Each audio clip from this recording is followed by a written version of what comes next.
இந்த 7.5 வருஷத்துல தான் நீங்கள் சம்பாதிக்கணும். கெட்டி மேளம் கொட்டும், கெட்டி மேளம் கொட்டிய வீட்டில் குழந்தை பாக்கியம் கிட்டும். சில பேருக்கு பெங்களூர், மைசூர், ஹைதராபாத், கர்நாடகா அப்படின்னு வெளி மாநிலம் போகக்கூடிய யோகங்கள் அமையும். வெளிநாடு ஒரு வாய்ப்பு வந்ததுன்னா கிளம்பிடுங்க. சார் கொஞ்சம் கம்மியாக இருக்குது சார் அப்படின்னா கூட கிளம்புங்க. என் அன்பு ஆன்மீகம் டாக்ஸ் நேயர்களுக்கு என் அன்பு வணக்கங்கள்.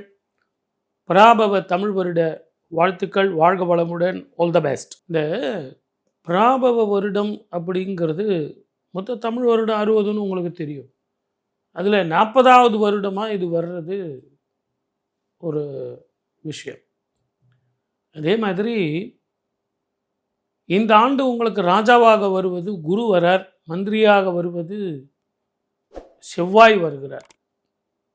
12 வருடங்களுக்கு ஒரு முறை குரு உச்சம் பெறப் போகிறார். 18 வருடங்களுக்கு ஒரு முறை கடகத்துக்கு வரக்கூடிய கேது குருவோடு போய் சேர்கிறார்.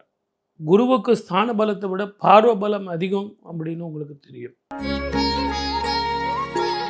மேஷராசி நேயர்களுக்கு 2026 தமிழ் வருட பிறப்பு எப்படி இருக்கும்? பொதுவாகவே 7.5 சனியின் காலத்து சார் என்ன சார் நீங்கள் நல்லா இருக்குன்னு நீங்கள் சொல்கிறீங்க, 7.5 சனியில் நல்லா இருக்குமா சார்? பொது விதி சனி கொன்னுடுவாங்கல்ல, அப்படி இல்லை.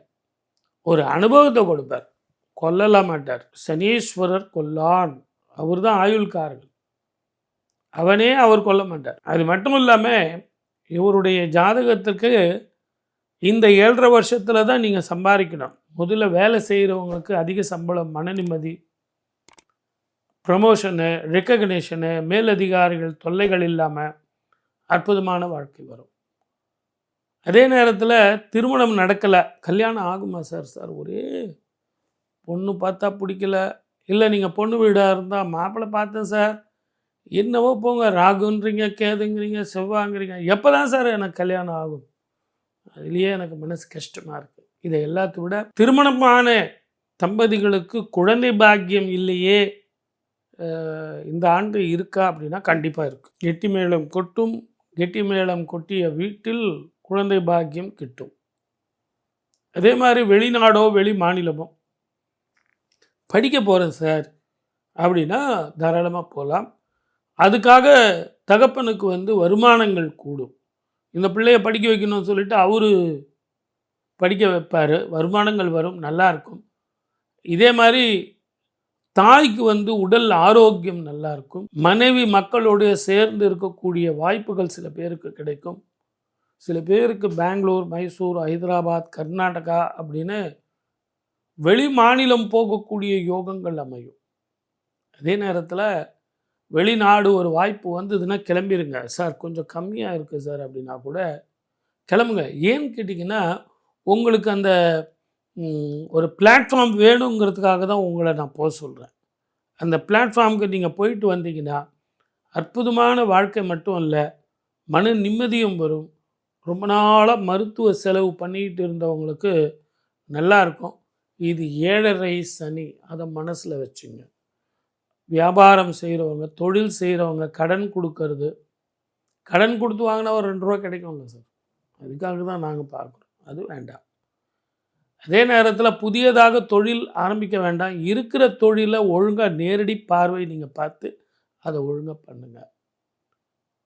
சில பேருக்கு அந்த 7.5 சனியில் இரவு பயணத்தை தவிர்ப்பது நல்லது. பொதுவாகவே யாருக்கு எப்பெல்லாம் பலம்னு பார்க்கணும்.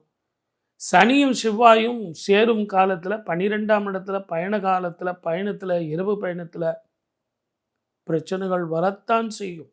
அப்படிப்பட்டவர்கள் எல்லாம் தயவு செஞ்சு, நான் தனியாக 2 வீலரில் 3 பேர் போனோம் சார், 4 பேர் போனோம் சார், பக்கத்தில் தான் சார், 1 கிலோமீட்டர் சார், இப்படிலாம் ரிஸ்க் எடுக்காதீங்க. அதே மாதிரி காரில் போகணும் சார், ஒரு டிரைவரை போட்டுட்டு போங்க.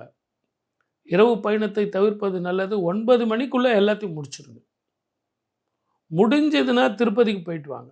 திருப்பதிக்கு போயிட்டு வந்தீங்கன்னா நினைத்தது நடக்கும், கேட்டது கிடைக்கும்.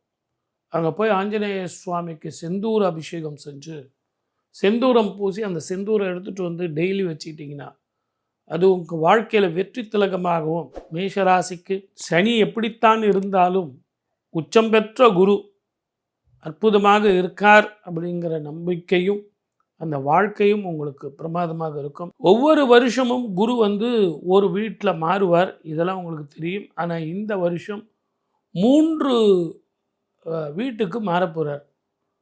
தொடக்கத்தில் மிதுனத்தில் இருக்கிற குரு 1/6/2026 கடகத்துக்கு வரார். அதற்கு பிறகு அவர் சிம்மத்துக்கு போகிறார். மறுபடியும் வக்கரமாகி கடகத்துக்கு வரப்போகிறார்.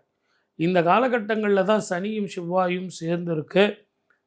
அதே நேரத்தில் சனி செவ்வாயோட 3 கிரகங்கள் கூட இருக்குது. தனுசில், மகரத்தில், கும்பத்தில், மீனத்தில் அப்படின்னு சொல்லிட்டு இவங்களெல்லாம் சஞ்சரிக்கிறாங்க.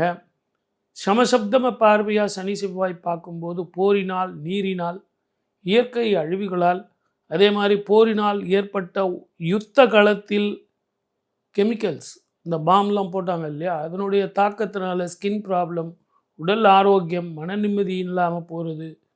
அதே மாதிரி ஷேர் மார்க்கெட்டில் வந்து தங்கம் வெள்ளியினுடைய ஏற்றமான இறக்கமான 2 பக்கத்துலேயும் உங்களுக்கு இருக்கும். ஒரு சில நாடுகள், ஒரு சில ஊரில் வந்து தங்கத்தை வந்து விற்றுருவாங்க. வாங்கினவங்க எல்லாம் இப்போ கொடுக்க போகிறாங்க. ஏன்னா அந்த நாட்டினுடைய பொருளாதாரத்தை ஸ்டாண்டர்ட் பண்ணுறதுக்காக வாங்கி விற்கிறாங்க. அப்படிப்பட்ட காலகட்டத்தில் தங்கத்தினுடைய விலை இறங்கும். அதே நேரத்தில் அதை இன்னொரு நாடு வாங்கும்போது மீண்டும் ஏறும். ஆக ஏற்ற இறக்கம் இருக்கும். ஷேர் மார்க்கெட் ரொம்ப கவனமாக இருக்கணும். தயவுசெய்து ஷேர் மார்க்கெட்டை வந்து மெயின் ஃபுட்டாக வச்சுக்காதீங்க, சைட் டிஷ்ஷாக வச்சுங்க. இந்த வருஷம் உங்களுக்கு தமிழ் வருடம் பிறக்கிறதுங்கிறதுனால முருகன் கோவிலுக்கு போயிட்டு வாங்க. குரு தட்சிணாமூர்த்தி இருக்கக்கூடிய கோவில்களுக்கு போங்க. சிவபெருமானை வழிபடுங்க. எல்லாத்த விட இரவு பயணத்தை தவிர்த்துடுங்க. பெண்களுக்கு, ஆண்களுக்கு உத்தியோகத்திலையும் வருமானத்திலையும் திருமண பாக்கியத்திலையும் குழந்தை பாக்கியத்திலையும் எல்லோருக்குமே நல்ல வாழ்க்கை அமையும் அப்படின்னு உங்களை எல்லாம் வாழ்த்தி, இந்த ஆண்டு உங்களுக்கு சிறப்பான ஆண்டாக வர வேண்டும் என்று வாழ்த்தி, இப்போ 12 ராசிக்காரர்களுக்கு 2026 எப்படி இருக்கும் அப்படின்னு சொல்லியிருக்கேன். இது இப்போ நம்ம சொன்னது வந்து பொது பலன், ஒரு இன்ஸ்டன்ட் ஃபுட்டு. சார் எப்படி சார் இருக்கும்? ஆனால் உங்கள் ஜாதகத்தை உங்கள் ஜோதிடர்கிட்ட கொடுத்து அதனுடைய மகாதிசை இப்போ உங்களுக்கு என்ன நடக்குது, இந்த ஆண்டு ராஜா யார், நமக்கு உச்சமா நீச்சமா, பகை பெற்ற காலமா அப்படின்னு தெரிஞ்சுக்கிட்டு, யாரால் லாபம் யாரால் நஷ்டம் தெரிஞ்சுக்கிட்டு அதற்கு தகுந்த மாதிரி நம்ம வாழ்க்கையை மாற்றி அமைக்கணும். அதற்கு தகுந்த மாதிரி தான தர்மங்கள் பண்ணணும். இப்படி செஞ்சால் அற்புத பலன் கிடைக்கும். மொத்தத்தில் 12 ராசிக்காரர்களுக்கும் நான் சொல்கிறது ஒன்றே ஒன்று தான். எனக்கு என்ன மனக்கவலை, என் தாய்க்கன்றோ தினம் தினம் என் கவலை. ஆகவே கவலைப்படாதீங்க, இறைவன் இருக்கிறான், அனைவருக்கும் சுகத்தை தருவான், சுபத்தை தருவான்னு சொல்லி வாய்ப்பளித்த அத்தனை நல்ல உள்ளங்களுக்கும் நன்றி. பராபவ வருஷம் தமிழ் வருடம் எல்லோருக்கும் எல்லா விதமான சுகத்தையும் தரணும். வாழ்க வளமுடன். All the best. சர்வே ஜனா சுகினோ பவந்து.